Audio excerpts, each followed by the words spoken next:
Apa sih yang paling berbeda dari kehidupan masa kini dengan zaman dulu? Ada tidak perbedaannya? Ada. Contohnya apa? Perbedaan teknologi. Dalam apa contoh teknologinya? Kendaraan. Kalau dulu zaman peradaban dulu sudah ada kendaraan belum? Belum.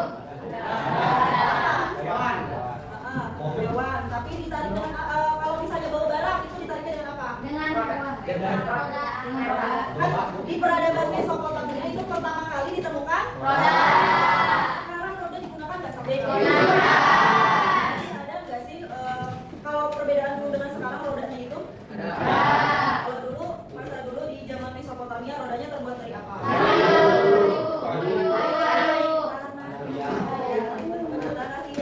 Seiring perkembangannya zaman itu semakin maju teknologinya, itu ada perbedaan. Kemudian banyak tidak hasil peradaban zaman dulu yang diwariskan sampai sekarang itu masih kita gunakan? Banyak. Apa contohnya? Saluran irigasi. Ya, betul. Saluran irigasi itu ditemukan di masa peradaban apa? Mesopotamia. Nah, ini tujuan pembelajaran pada pertemuan kita kali ini. Pertama itu kita akan melalui diskusi kelompok ya. Jadi nanti kalian akan diskusi kelompok dengan menganalisis keterkaitan peradaban awal dunia dengan kehidupan masa kini. Jadi nanti kalian akan diskusi secara berkelompok untuk menganalisis keterkaitan apa antara peradaban zaman dulu dengan sekarang. Ya, kemudian dari hasil analisis tersebut kalian akan menyusun dalam bentuk poster digital secara kolaboratif, berarti secara berkelompok ya, dan mempresentasikan hasil karya secara komunikatif dan kritis. Jadi setelah membuat poster kalian akan mempresentasikan hasilnya ya. Kemudian menunjukkan sikap tanggung jawab, kerjasama, dan kreativitas dalam menyelesaikan proyek tersebut. Nah, di pelajaran bahasa Indonesia, berarti pelajaran pada ya? Sudah diajarkan kan tentang poster digital? Sudah. Berarti kalian sudah belajar bagaimana jenis-jenis poster, terus apa aja yang ada di dalam poster, itu ya sudah diajarkan dalam bahasa Indonesia. Nah, ibu akan berkolaborasi dengan mata pelajaran bahasa Indonesia dalam membuat poster digital. Jadi nanti kalian akan membuat poster digital, sudah diajarkan di pelajaran bahasa Indonesia. Nah, materinya dari materi sejarah tentang peradaban besar dunia. Tapi keterkaitannya dengan masa sekarang. Kita bikin skripnya dengan tepuk lima. Tepuk lima itu seperti apa? Kalian tahu tepuk pramuka? Nah, sekarang menggunakan jari. Ketika ibu bilang tepuk satu, berarti tangannya hanya jarinya hanya satu. Tapi menggunakan tepuk pramuka, berarti tepuk. Ya. Kalau ibu bilang tepuk lima, berarti jari digunakan tepuk tiga. Udah, satu kali aja. Tepuk lima. Tepuk satu. Tepuk empat. Jadi sebelum saya diskusi, gue akan menampilkan salah satu video tentang topik. Jadi itu sudah ada sejak zaman dulu ya. Dikenal selama ribuan tahun, meskipun sejarah autentiknya hilang seiring berjalannya waktu. Roti adalah makanan utama manusia, diakui semua budaya dan aspek. Cerita rakyat seputar roti diturunkan melalui tradisi lisan serta hieroglif di makam Babilonia dan Mesir kuno. Selain itu, para penulis Tiongkok kuno juga meninggalkan catatan tentang roti. Peradaban Mesir kuno menggunakan oven untuk memanggang roti. Dalam sejarah manusia, oven pertama sudah ada sebelum Babilonia. Oven pertama terdiri dari lubang-lubang di tanah yang digali hingga kedalaman sekitar 137 cm dan dilapisi dengan lumpur tambang. Api dibuat di atas lubang-lubang ini dan abunya dikikis untuk memasukkan adonan ke dalamnya. Sebuah batu bata tinggi menutupi bagian atas oven. Kemudian bangsa Mesir kuno menciptakan oven berbentuk bulat. Oven membuat roti berbentuk bulat. Roti menjadi alat pembayaran bagi orang Mesir kuno. Upah dan pajak dihitung dalam bentuk roti. Lukisan-lukisan di dinding makam Mesir kuno menunjukkan bahwa pemanggang sekitar abad ke-25 sebelum Masehi adalah sebuah seniman. Bangsa Mesir kuno adalah bangsa pertama yang memperkenalkan kaki langsung ke dalam roti mereka. Mereka juga menemukan bahwa mereka dapat mengambil sepotong adonan dari satu kelompok dan menyimpannya untuk kelompok adonan berikutnya. Dari situlah sampai beberapa dan terus digunakan hingga hari ini. Seiring berjalannya waktu, Konstruksi oven pun berubah. Oven lengkung tertutup pertama dibuat di Romawi kuno, dan tungku ini secara bertahap diperbaiki selama berabad. Penikmat roti sebenarnya adalah orang Yunani kuno. Pada abad ketiga sebelum Masehi terdapat lebih dari 70 jenis roti. Orang-orang Yunani mewariskan seni dan teknik memanggang kepada orang-orang Romawi. Di Kekaisaran Romawi, seni dan teknik memanggang ini kemudian diubah jadi industri berskala besar. Bangsa Romawi kuno mulai tertarik pada roti pada pergantian abad ke-8 dan ke-7 sebelum Masehi. Oven pemanggang roti segera menjadi sangat populer di Roma kuno. Konon, pada masa pemerintahan Kaisar Augustus, ada sekitar 300 oven yang memanggang roti. Toko roti besar muncul di semua kota Romawi dan memiliki oven roti profesional. Oven itu dapat memanggang roti dalam jumlah besar sekaligus. Perkembangan roti selama berabad-abad dalam sejarah dunia. Penampilan dan sifat roti mengalami perubahan secara signifikan selama berabad-abad. Semua ini memberikan kemajuan signifikan dalam teknik memanggang dan penemuan beragam bahan roti. Bentuk roti paling orisinal dipanggang dalam api di atas batu panas, jeruji dan terbayang logam. Memanggang kue dadar di bawah panci liat yang dilapisi air panas mendorong penemuan oven baru. Oven roti dibentuk kubah dengan lubang samping untuk tercipta. Model oven ini bertahan dari zaman Romawi hingga zaman modern. Sudah dilihat tadi videonya?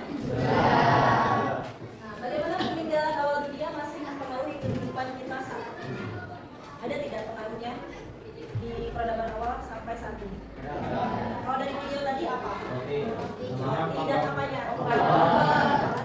Tapi dari zaman dulu peradaban mulai dari Mesopotamia ya itu sudah ada alat untuk memanggang. Kalau di zaman dulu menggunakan apa? Karena terus pakai abu yang dipanaskan kan ya. Kalau sekarang seiring berjalannya waktu, seiring berkembangnya zaman itu sudah berubah menggunakan apa? Oven ada sampai sekarang dari oven kompor sudah ada oven seiring berkembangnya waktu dan perubahan zaman. Kalau dulu pakai tungku, kalau sekarang menggunakan listrik. Dari video tersebut berarti kan sudah ada perkembangan dari zaman peradaban sampai saat ini. Sudah ada sejak zaman dulu. Nah, dari belajar sejarah inilah kita mengetahui bahwa ternyata yang sering kita gunakan sehari-hari, yang sering kita makan sehari-hari itu sudah ada sejak zaman peradaban kuno ya. Oke, nah tadi sesuai tujuan pembelajaran di awal, kita akan berdiskusi kelompok ya. Ibu akan bagi kalian menjadi 6 kelompok sesuai dengan kelompok yang minggu kemarin sudah dibagi ya. Yang 6 kelompok masih ingat kelompoknya? Oke, nanti kan kalian itu akan buat poster digital, tapi sebelum poster dibuat, kalian akan menganalisis dulu dari LKPD yang telah ibu buat. Jadi nanti kalian setelah menganalisis baru dibuat poster dan nanti hasil yang terbaik itu akan diupload ke IG-nya sejarah ya, jadi nanti bisa kalian lihat IG-nya sejarah karena nanti penilaiannya oleh ibu dan ada dengan guru bahasa Indonesia. Oke, silakan duduk berkelompok, kelompok 1, 2, 3, 4, 5, 6 di sana ya. Dua kan bagi LKPD-nya.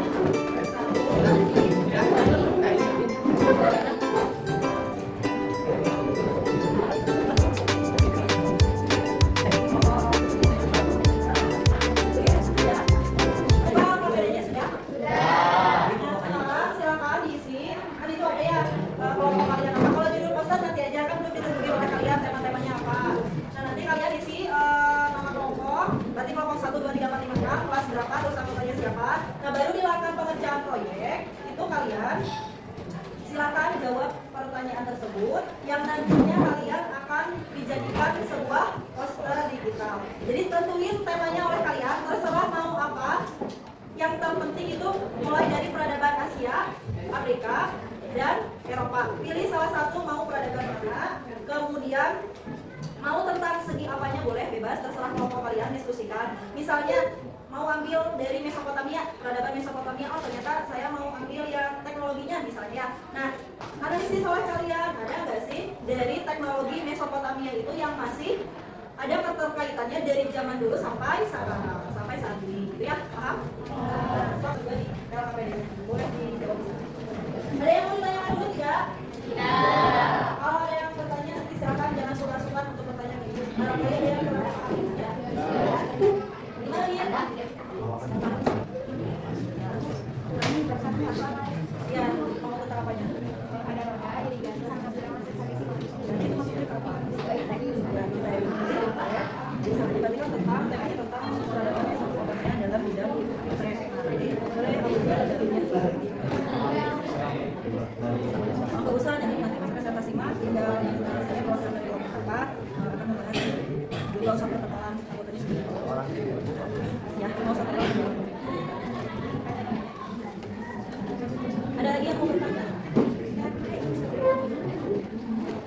Nah, untuk pengeditan poster digitalnya, kalian boleh bebas menggunakan aplikasi apa saja.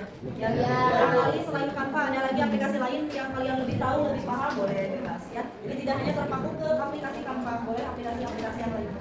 Nanti di dalam LKPD ada kan di bawahnya pembagian tugas ya. Nah, silakan nanti kalian tentukan tiap anggota kelompok itu tugasnya apa saja. Misalnya ada yang mencari materi, ada yang sebagai editor gitu ya. Kemudian ada juga yang sebagai nanti untuk presentasi ke depan. Nah, sebutin aja di sana siapa-siapa tugas-tugasnya. Nah, untuk pengerjaan poster ini cukup tidak 30 menit? Cukup. Ya, 30 menit. Selesai? Silakan selamat mengerjakan.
Tidak akan berurutan, tapi akan secara berhubung sinyal di sini agak susah.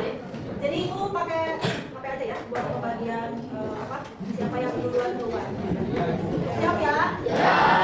1, 2, 3.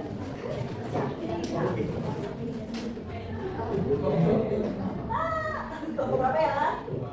Kelompok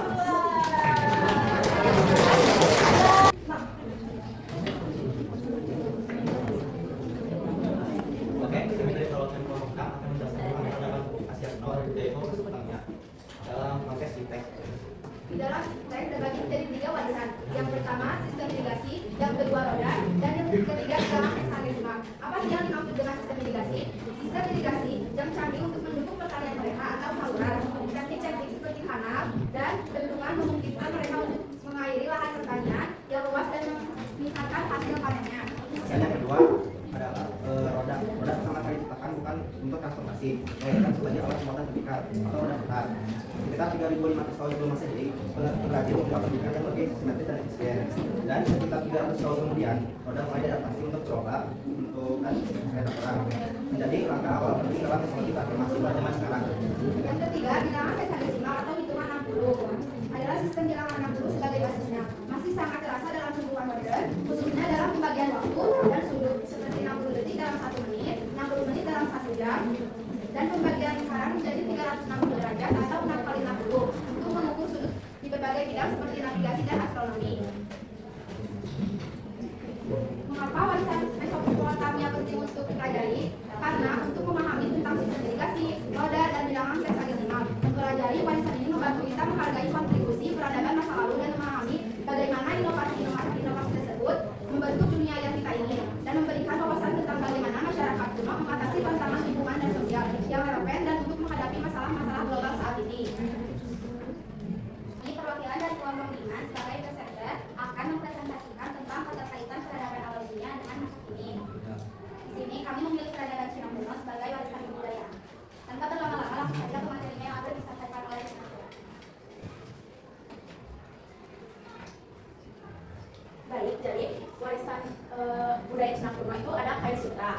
Nah, warisan ini masih berpengaruh hingga sekarang, yaitu digunakan sebagai membuat pakaian. Nah, contoh penerapan warisan peradaban tersebut dalam kehidupan modern ini, yaitu digunakan sebagai produk seperti pakaian formal dan kasual, seperti gaun, kebaya, rok, dan kemeja. Serta ada aksesoris fashion, yaitu shawl dan hijab. Serta ada juga dekorasi interior seperti gorden dan bantal. Nah, mengapa warisan ini penting dipelajari untuk generasi sekarang? Karena penting bagi generasi sekarang untuk mempelajari dan mengetahui nilai sejarah dan budaya karya seni, keterampilan lokal, nilai ekonomi dan industri kreatif, serta inovasi dan teknologi modern dan kesadaran lingkungan. Yang dimaksud dengan nilai sejarah dan budaya, yaitu dari Kain Sutra tersebut, sutra sudah ada sejak ribuan tahun lalu, sekitar 8.500 tahun lalu, dengan bukti terawal ditemukan di situs Jihau. Sutra menjadi bagian penting jalur sutra yang menghubungkan Asia dan dunia. Nah, mempelajarinya penting menjaga warisan budaya dan sejarah perdagangan global. Yang kedua itu tadi ada karya seni dan keterampilan lokal. Banyak daerah di Indonesia yang mempunyai tradisi tenun sutra. Misalnya di Sulawesi Selatan, dengan mempelajari, generasi muda bisa melestarikan keterampilan nenek moyang. Yang ketiga ada nilai ekonomi dan industri kreatif. Sutra sampai sekarang masih punya nilai tinggi yang bisa menjadi peluang bisnis dalam fashion, dekorasi, hingga pariwisata budaya. Yang keempat tadi ada inovasi dan teknologi modern. Generasi muda bisa memanfaatkannya untuk riset atau produk modern. Contohnya di bidang medis bisa menjadi benang operasi. Yang terakhir ada kesadaran lingkungan. Sutra alami ramah lingkungan dibanding dengan bahan sintetis. Teman-teman, sekian presentasi dari kelompok kami. Mohon maaf atas kekurangan dan kesalahannya. Wassalamualaikum warahmatullahi wabarakatuh. Waalaikumsalam warahmatullahi wabarakatuh.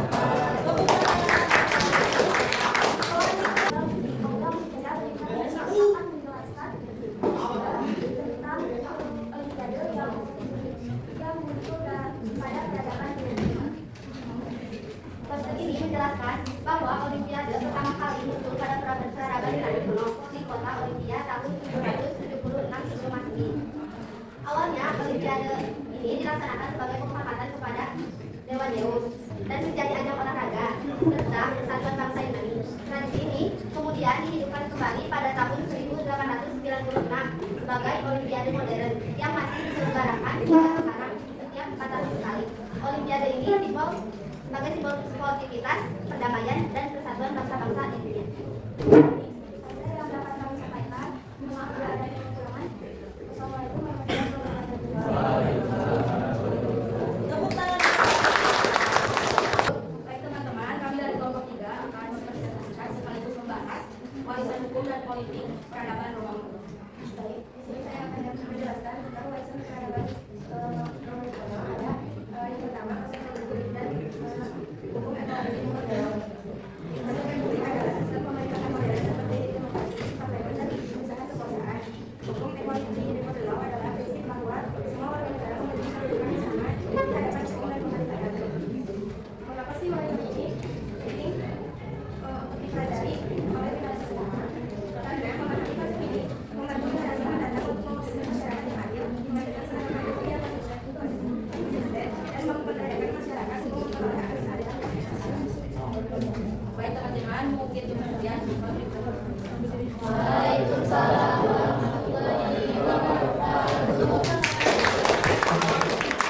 Kami perwakilan dari kelompok 1 akan menjelaskan mengenai dua bangunan bersejarah peninggalan peradaban Mesir kuno. Di sini kami akan menjelaskan dua bangunan peradaban Mesir kuno. Yang pertama akan dijelaskan. Baik, masih saja ke materi.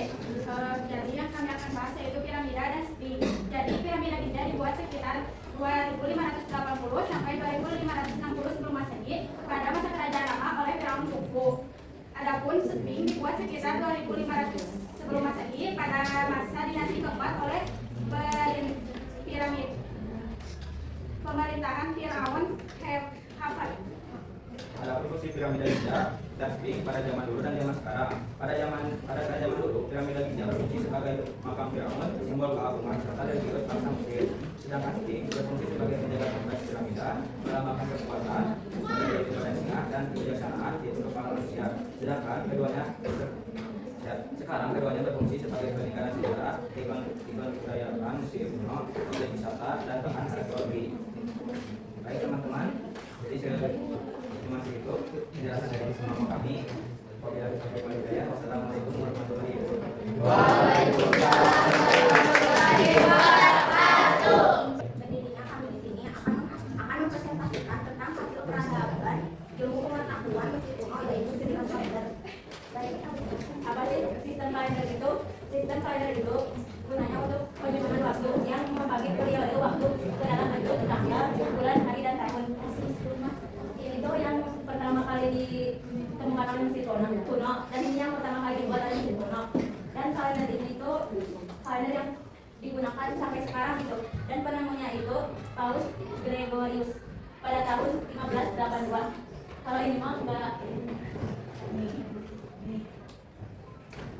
itu mas sekitar 4.000 tahun yang lalu. Warisan peradaban ini berpengaruh bagi kehidupan sehari-hari, yaitu gunanya untuk menentukan tanggal, kegiatan sekolah, kerjaan, dan liburan. Dengan adanya kalender, kita bisa tahu hari, tanggal, bulan, dan tahun. Dan kalender juga bisa menjadi acuan dalam perhitungan hari besar keagamaan dan perayaan nasional. Warisan ini sangat penting untuk generasi sekarang, karena dengan memahami asal-usulnya, membantu generasi sekarang menghargai ilmu pengetahuan masa lalu serta memahami pentingnya manajemen waktu bagi kehidupan modern. oke, sekian dari kelompok kami. Mohon maaf bila ada kurangnya. Wassalamualaikum warahmatullahi wabarakatuh. Waalaikumsalam warahmatullahi wabarakatuh. Wah, ternyata bagus-bagus, hebat-hebat ya hasil karya-kalian. Kita tepuk hebat dulu. Gimana tepuk hebat? Tepuk hebat. Hebat, hebat, hebat, Tadi kan udah ya presentasi. Nah, barangkali nih ada yang mau ditanyakan dulu ke teman-temannya. Biar kalian ada yang penasaran, pengen ditanyain, boleh sok silakan. Siapa yang mau bertanya? Kan kelompok 4, kelompok dulu silakan. Mau bertanya ke siapa? Ke kelompok 6. Berdiri kan? Perkenalkan, nama saya Siti Marianti, perwakilan dari kelompok 4, ingin bertanya kepada kelompok 6. Apa yang dimaksud dengan sistem bilangan seksagesimal dan bagaimana pengaruhnya sampai sekarang? Oke, kelompok 6 silakan dijawab. Sebelumnya itu memperkenalkan diri, saya Cindy dari kelompok 6 izin menjawab. Jadi jawabannya itu sistem bilangan seksagesimal adalah sistem bilangan kuno yang menggunakan basis 60 berbeda dengan sistem desimal modern yang digunakan basis 10.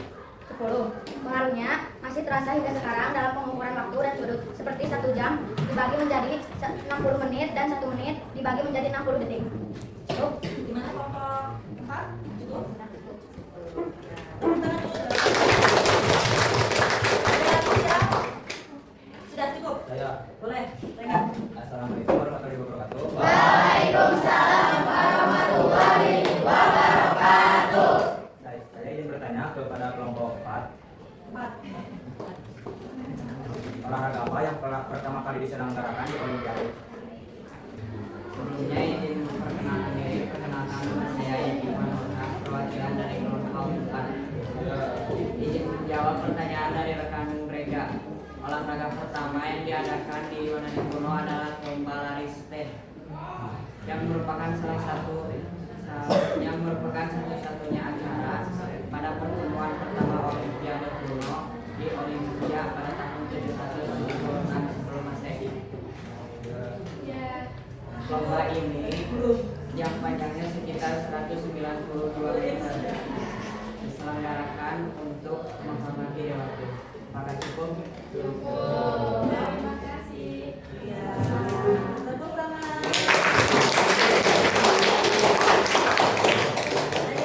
Mereka sudah mempelajari tentang keterkaitan antara peradaban awal dunia dengan sekarang. Kalian ditugaskan akan menyusun kartu domino ini ya ke kelompok. Nah, kartu ada soal dan jawaban. Nanti kalian susun berdasarkan soal dan jawaban ini. Nah, siapa kelompok yang tercepat dan benar itu yang akan menjadi pemenang kita pada pertemuan kali ini. 3, 2, 1, silakan.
Kegiatan hari ini yang sudah kita lalui dan laksanakan.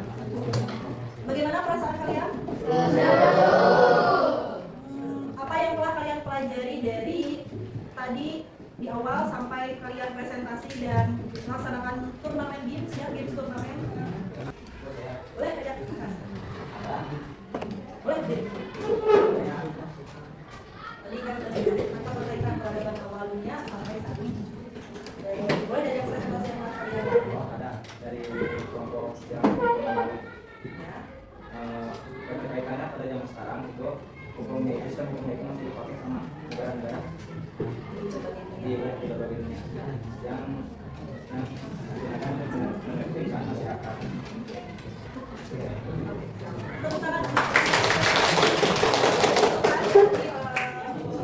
Nah, di sini Ibu akan tadi mungkin sebenarnya kalian tuh tahu ya apa saja yang telah kita pelajari. Mungkin susah untuk mengungkapkan dengan kata-kata. Nah, Ibu akan memberikan jurnal reflektif kepada kalian untuk diisi. Jadi apa perasaan kalian, apa yang dipelajari, boleh diisi ya.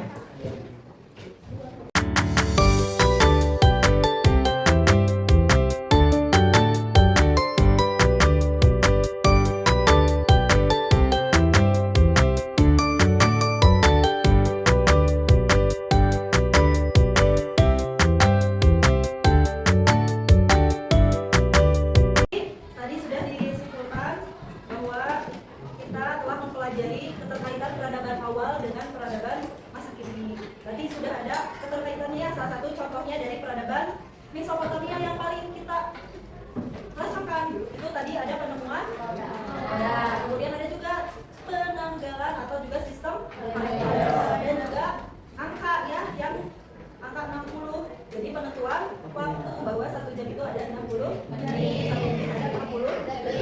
Itu kita rasakan sampai saat ini, sampai detik ini. Nah, itulah apa sih jadi manfaatnya kita belajar sejarah. Jadi kita tahu bagaimana sejarah zaman dulu yang berpengaruh sampai saat ini. Ya. Nah, tadi kan sudah ada games turnamen tuh. Sudah ada pemenangnya ya. Kelompok berapa? 1. Boleh perwakilan kelompok 1 untuk ke depan. Ibu ada sedikit hadiah untuk kelompok 1. Jangan dilihat isinya tapi lihat kebermanfaatannya ya. Boleh kelompok 1 siapa?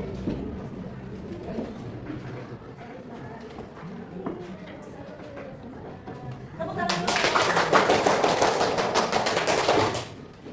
Thank you. Terima kasih. Nah, pertemuan kita cukupkan sampai di sini. Untuk pertemuan selanjutnya kita akan mempelajari tentang peradaban Amerika kuno ya. Jadi silakan baca-baca di rumah tentang peradaban Amerika kuno. Untuk mengakhiri pertemuan kita kali ini, sedikit pantun, Guru Irian, Guru Cendrawasih. Terima kasih.